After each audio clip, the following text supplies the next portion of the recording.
Let's do it. Let's rank some duos and have a bit of fun. I tell you what, so I just did this on the train.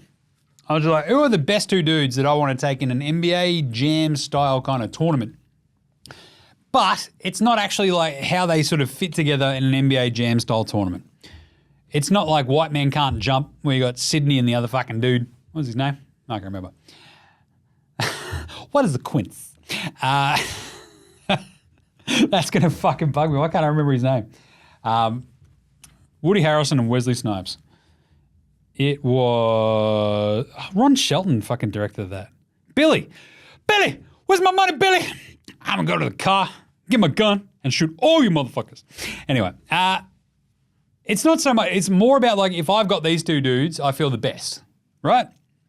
So you're two dudes on your team, whereas I can sort of like put my two dudes up against the rest of the league. Maybe not in a specific 2-on-2 tournament, but just like I feel the fucking best. Number one, it's Boston because you've got Jaylen Brown and Jason Tatum and you just won the fucking title. Yeah? So that makes sense? So let's start at the bottom. Start at the bottom, now we're here. Settle down there, Drake. Ben Simmons and a working back are ranked number 30. That's the duo I want, just Ben Simmons and health because that'd be fun. Because to be honest, that just changes the entire outlook of that Brooklyn team. Beyond, we're going to win 8 games and we're going to win 11 in an 82-game season.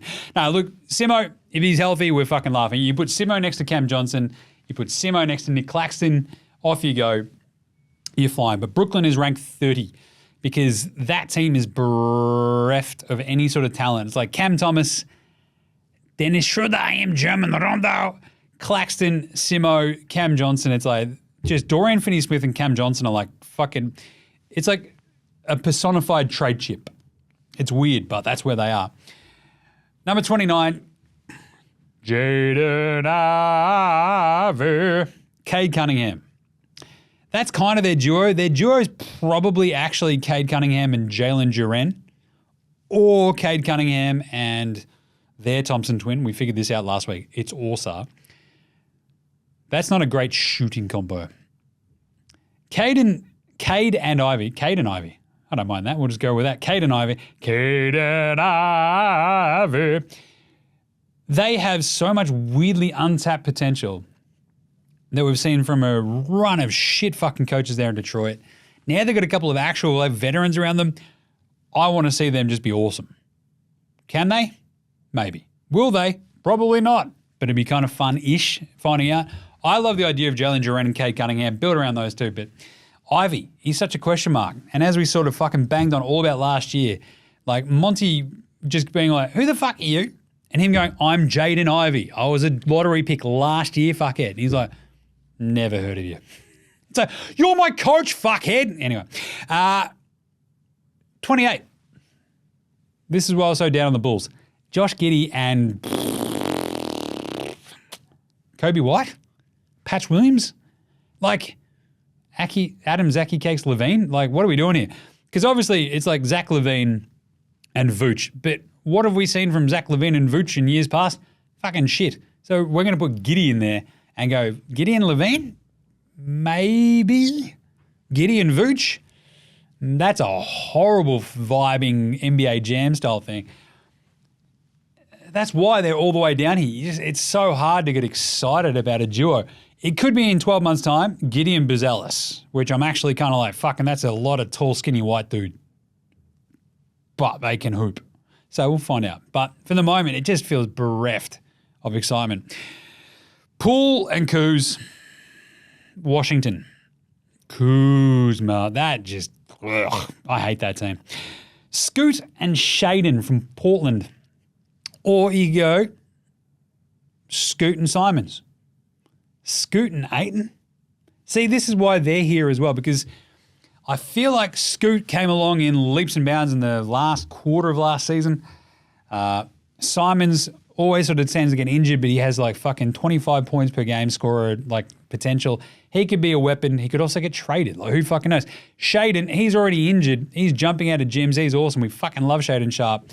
But yeah, it's just every fucking time you turn around, he's injured. It sucks. Portland are there. LaMelo and Brandon Miller.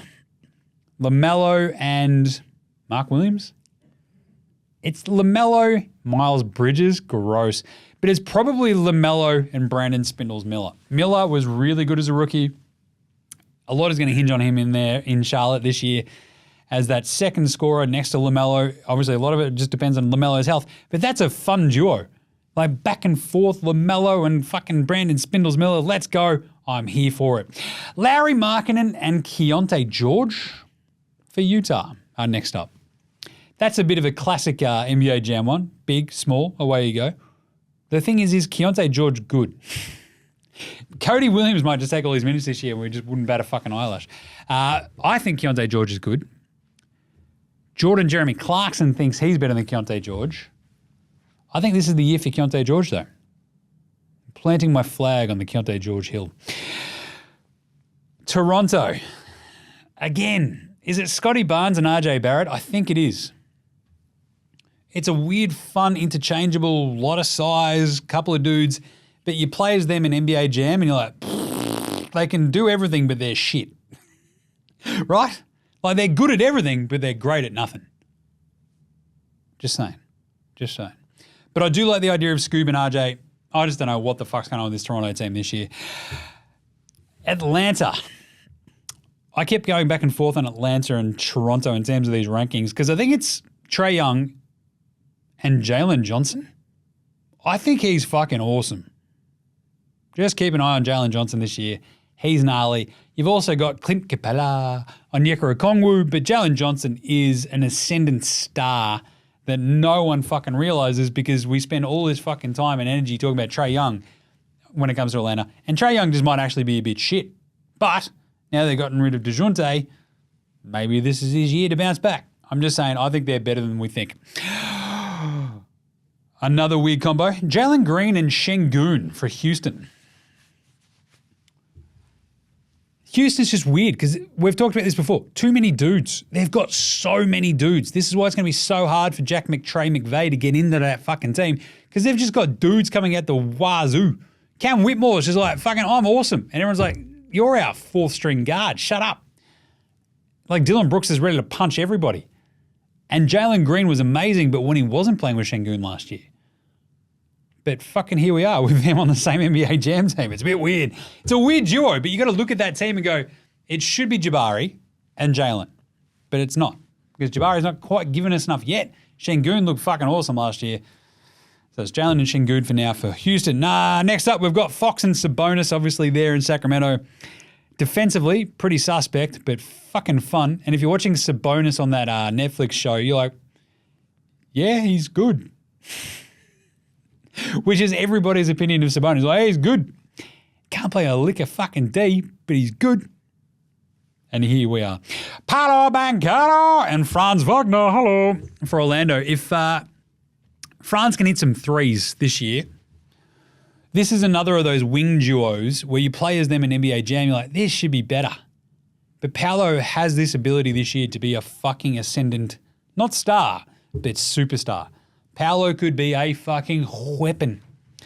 Orlando, though, also has a bit of a thing where they might have too many dudes and no point guards, which is a bit of a problem. But Franz Wagner, hello, and Paolo is a fun combo.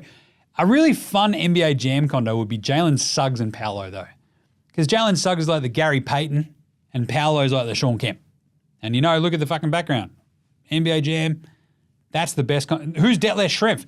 Franz Wagner. He's already German. I've just figured it out. Orlando are the Sonics. Gerald, we're going to Orlando. Fucking, I don't mind this. I have to dig into this more. This is great. I'm all in on the Magic. Harden and Kawhi. If this was 2016 to 2019, unstoppable duo. Unfortunately for everybody, it's 2024 and they're both fucked. Steve Ballmer, he's got to be sitting there, I've got more money than God. How the fuck did this happen? I've got a dude who doesn't want to play basketball and I've got a dude who fucking rocks up every year looking like he just spent fucking all off season like eating turkey in a strip club, which he probably did. Like, I loved it because they're like, the Clippers are like, who's going to stop this team? It's like fucking everybody in the West. Like, bar maybe Portland. Like, the other 12 teams ahead of them in the standings is probably going to stop this shit fucking team. It's like, no, we're going to open the Intuit Dome. It's like, All right, is Kawhi going to be there for any of the games? They're fucked. Donnie and Mobley. Donnie Mitchell, Evan Mobley. The tough part for Cleveland is it could also be Darius Garland and Jarrett Allen. Too many dudes for your NBA jam. It's a bit weird.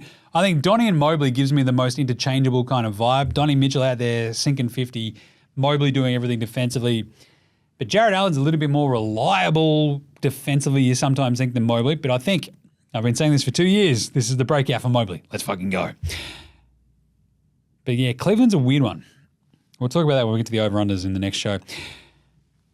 Brunson and Cat. Or Jar and Triple J. Who do you want? I'm going to go Jar and Triple J first, so lower, just because I need to see Jar come back. He keeps getting hurt. He could win MVP. I fucking love Jar. Don't get me wrong. I own a pair of Jars. I'm not wearing them right now, but Triple J, he's never met a shit foul that he doesn't love. He's like, fucking check this out. I'm going to get a dumb foul back. I'm an idiot. You could also go Jar and Desmond Bain in one of those classic weird NBA jams where you got the two guards. You're like, this is way too small. I'm going to get fucking creamed. And Dikembe Mutombo slapping the shit in fucking... Anyway, Jar and Triple J, I think it's a good combo. Jar's going to wreck dudes this year. I just need to see it. I need to see him healthy.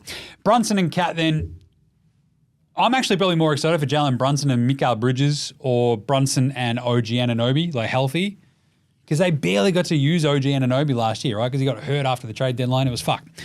But Brunson and Cat is kind of like the very stereotypical NBA jam duo. And that's exciting as fuck. Those pick and pops. Cat's going to have so many open threes. Like, did you see Extreme Zinger Mill? Did you see the Zinger in Boston this year? Like, this is fucking great. I'm just going to hang out by the perimeter. Bang, knocking down threes. Now they can do that in New York. That's awesome. That's fucking great. It just depends on Tibbs. Ice.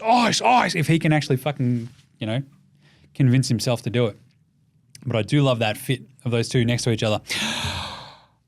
Zion, the big rig, Williamson and DeJounte Murray. Because Zion and Spindles just doesn't fit right. I think this is the year where everyone realizes DeJounte Murray is fucking awesome. He's a weapon. When you put him next to CJ McCollum, Spindles Ingram, Zion, this could be magical. As long as Zion stays healthy, this could be it. But mostly this combo is like a really fun defensive, offensive balance of DeJounte, and then just the game wrecker of Zion, the big rig. That's fun. That is like a really, really fucking fun-ass NBA Jam combo. Tyrese Halliburton and Miles Turner, they're higher than I thought I would even have them. But Jim, you're the one doing the rankings. Yeah, I know, but settle down. They made the Eastern Conference Finals. Like, we've got to reward them, right? So the problem is this should probably be like Tyrese Halliburton and Benny Mathurin. That team is just a strange one. Like, their entire depth chart is just a bit fucking weird and a bit funky. But they made an Eastern Conference Finals. So is it Halliburton and Siakam? That's probably a better fit for NBA Jam, but Siakam doesn't quite have the size to sort of do your thing. Maybe it's Halliburton and Turner, but I mean, I'm kind of happy with it where they are. Whether it be Halliburton and Siakam, Halliburton, Turner, we're all good. SGA and J-Dub, or SGA and Chet. This is where you start getting to the good teams and you just start throwing three dudes out there. But SGA and Chet, that's a fucking great fun NBA Jam combo, isn't it? And J-Dub's awesome. But if we're going to go with the fun duo, SGA and Chet, just because he looks so fucking weird, that big tall beanpole. Jimmy Butler and bam, Adebayo. If Butts cared about fucking basketball the way he cares about coffee, he'd be fucking Michael Jordan. He already looks like Michael Jordan. Just saying. It was also weird to see Jimmy Butler's dad in some of that stuff in the Netflix doco. But anyway, that dude fucking just, he's a fucking weirdo. I love weirdos. I want more weirdos in my sport. But the emo thing, I fucking banged on about this all last season. It was like kind of funny, but not really. It's like, I'm fucking really emotional. It's like, so you're dressing up as an emo kid. All right. I would argue that's cultural appropriation, but whatever. His coffee shit is weird as well. He's like, yeah, I have like 8 cappuccinos a day. Cappuccinos? What are you? My mum? Fucking, Joss from Ballarat just hanging out there. 8 cappuccinos, thanks. What grown man drinks a cappuccino? That's fucking, Americans are just fucked in the head with coffee. He's like, nah, man, I charge like $50, $80 for a coffee at my house. I'm not fucking around. You're drinking cappuccinos, you lunatic. You're a fucking head case. That's gross. You know how much milk that is? Froth? Get the fuck out of here. Grow up, Jimmy Butler. Get an actual fucking man's coffee or a cappuccino. Start calling you Auntie Jimmy Butler. Bam Adebayo wants to shoot threes this year. That'd be good. Steph and Draymond.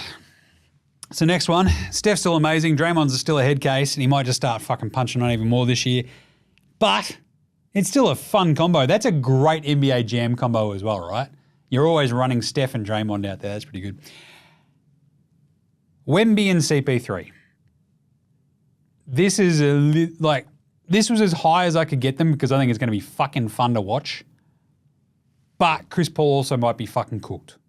Like we saw it last year. He was cooked. Now he's got like a fucking 7'20" dude just to throw the ball up to and he'll just dunk it. He might be reborn. So it's a little bit of a hedging my bets here. Wemby averaged a 21, 10, 4 and 3 without a fucking point. Like anyone could get him the ball last year. He's like, I'll just fucking do it myself. Now Chris Paul's like, just you go over there and I'll fucking get you the ball. He's like, oh, sick. Could he average 30 points a game? Probably. Fucking, I don't know. We're about to find out. LeBron and AD. LeBron is so old, and his son's on this team. Do you reckon you'll hear that much about this year? I did think about putting Bronny and LeBron as the NBA Jam duo as a fuck around, but that's even just taking the piss a bit because Bronny's shit. Like, what are we doing here? Like, he's just bad. Like, he's a 55th fucking pick for a reason. I do love it. Like, the internet is great sometimes. It's like, Bronny James, 0 points, 1 rebound, 2 turnovers. Yeah. Compare it to other 55th picks overall. It's like, yeah, they're all usually shit. The weirdest thing is, just imagine being on that team this year. JJ Redick's going to be like, oh, fuck this one up, didn't I? How do I send Bronny to the G League without getting stabbed by LeBron? That's what he's going to have to spend his year trying to figure out. But AD, this is... We've gone probably past the peak. We're on the downswing-ish. They need like 1 more, 2 more classic AD seasons to get the best out of LeBron as well. It's a good combo though. Same goes for Paul George and Embiid, which is the next one. Because I'm fascinated by that. Embiid's probably not going to play back-to-backs. He's got his fucking bung knee. He's not playing in preseason, so he probably won't be in shape until end of November. Who knows? But... it's a really cool, like I always love talking about, geometry, right? So the angles and all that sort of shit, the way it works on the floor. Who's the best fucking center Paul George has played with? Like Roy Hibbert? Like, what the fuck, right? There's no one that good on OKC, like apart from, Stephen Adams would have been on that team, but he's never had an offensive threat like fucking Joel Embiid, so let's go. Kind of here for it. Love the combo. Ant-Man and Rudy Gobert. Ant-Man's up here. He's off the screen. Gobert's like here for the defensive marks. It's a good NBA Jam duo because Gobert can just dunk and play and block, right? That's a great NBA Jam center. It's Dikembe. But with someone like AD, you can shoot threes. Embiid, you can shoot threes and do a little bit of business with something. But Ant-Man, I feel like could just also be in the top 5 MVP this year. So he lifts that one above Embiid and Paul George, LeBron and AD. This one, though, has got me going. Dame and Giannis. This is all health-related, obviously. They were plus-minus kings when they actually played last year, though. Just the 2-man lineups, if you break down the numbers, it was fucking skyrocketing. And a little bit of preseason Dame, and I'm like, hang on, he's in shape. Oh, he looks like Dame again. This is, sign me up. Doc with a fucking preseason, I'm kind of on board. I'm going to talk myself into Milwaukee more and more and more. And then by the time we get to the over-under shows, I'll be like, nah, go under. Because one of them will get hurt. Then we're at Booker and KD. This is last swing for KD. He spent a lot of time on the internet of late too. He's like, go on, explain yourself to like numbers nerds and shit. He's being NBA centered. Like it's all happening. KD, get off the fucking internet. You're Kevin Durant. Like it's all good for morons like me to be there, but what are you doing? You got other shit to do. Booker, KD. What's the biggest addition Phoenix had this offseason? Mike Budenholzer. They've got an actual coach. That's going to be awesome. I believe in Booker and KD this year. As long as they're both healthy, they are the fourth best duo in the league. Third, Luka and Kyrie. They just made a finals. And everybody is basically scared of what they can do. That's the coolest thing about Luka and Kyrie. Every team in the NBA, bar Boston, look at them and go, oh, fuck, how do we stop that? And it's really fucking hard. They made the finals because of that shit, right? They made the finals without anybody could hit a three. Now they've got Klay Thompson. Maybe it's going to be even better. They've got Derek Lively in his second year. They've got fucking PJ Hamilton, Washington. They've got Dan Gafford all in their actual mix now. They've got a rotation that makes even more sense. They don't have Tim Hardaway the lesser. Go and fucking check this out. Tim Hardaway time. Everyone's like, fuck, here we go. Luka and Kyrie, third best duo in the league. Number 2, Joker and Jamal. Because they won the finals 2 years ago. I can't put Luka and Kyrie above them just because Jamal, like the potential of jamming Jamal Murray in playoff series, just go, fuck this, I'm scoring 47 every game. And you're like, who's going to stop him? And everybody below them on this list would be looking at this going, fucking, I don't know. How do we stop him? Right? Like even LeBron and AD. Who's knocked them out the last couple of years? These fucking two dudes. Simple as that. Paul George and Embiid, maybe. But then you got fucking Aaron Gordon and Michael Porter Jr. to worry about if you're Paul George. Joker and Jamal is such a great 1-2 punch from Jokic. You can do everything. And Jam and Jamal Murray. I'm slightly nervous about him this year and just that health and whether or not he's got that fucking top level upside again. But they won the finals 2 years ago. I still believe. And then, of course, as I said at the top, number 1, it's Boston. It's Jason Tatum. It's Jaylen Brown. Not particularly in that order either. Just saying. Stoke those fires. Who won the finals MVP? Hey! It was also weird that Jason Tatum got a tattoo of himself with the trophy. It's like, settle down there, Steve-O. Like, but at the same time, just like, it's just weird. He's just a weird dude. He's got negative aura, like, of the most people you've ever met or spoken to or seen. You're just like, this dude is just nothing. It's like, he's a non-playable character. Like, that's what it feels like sometimes. You're like, but someone made him awesome at basketball. Like, it's fucking, like the Deuce Tatum thing is like, the kid thing is weird as well. It's like, yeah, we all love our sons. Like, yeah, they're good. Right? It's like, he's my best friend. He's a small child. Stop being fucking weird. Like, my little bloke, he's one of my best mates, but he's like top 3. Like, not number 1 yet. Oh, he might be. We had a good time in Brisbane. That was good. Anyway, there you go. There's all 30 ranked. How do you feel about that? Should we recap it, Gerald? What do you reckon? I'm going to have some fucking water before we recap it. Running hot today, I'll tell you. All right, number 30, Brooklyn. Box Hill Benny and whomever you want to put in there because they're fucked. 29, Caden Ivey. But it's really Cade and Jalen Duran, isn't it? 28, Giddy Up and Levine. But it's Levine and Vooch, but Chicago are fucked anyway. Jordan Poole and Kyle Kuzma. 27, I want to say, for Washington. 26, Scoot and Dominating Shaden for Portland. Bit of a mess. LaMelo and Brandon Spindles Miller for Charlotte. Laurie and Keontae for Utah. Scoob and RJ for Toronto. Trey and Jalen Johnson for Atlanta. Jalen Green and Elperin Shingun for Houston. Demarcus Bonus, the Suvlaki King, and Diaz Fox, Palabancaro, and Franz Wagner. Jalen Suggs, we've turned him into the Sonics. Let's fucking go. James Harden and Kawhi Leonard. Donnie and Mobley. Jar and Triple J. Brunson and Cat. Zion and DeJounte. Fascinated by that one. Halliburton and Siakam / Halliburton and Turner. SGA and Chet / SGA and J-Dub. Butler and Bam. with associated coffee queries. Steph and Draymond, still love that. Wemby and CP3, LeBron and AD, Embiid and Paul George, Ant-Man Gobert, Damon Giannis, Booker KD, Luka Kyrie at 3, Joker Jamal at 2, Tatum and Brown at number 1. What do you reckon? Let us know. Sound off in the comments.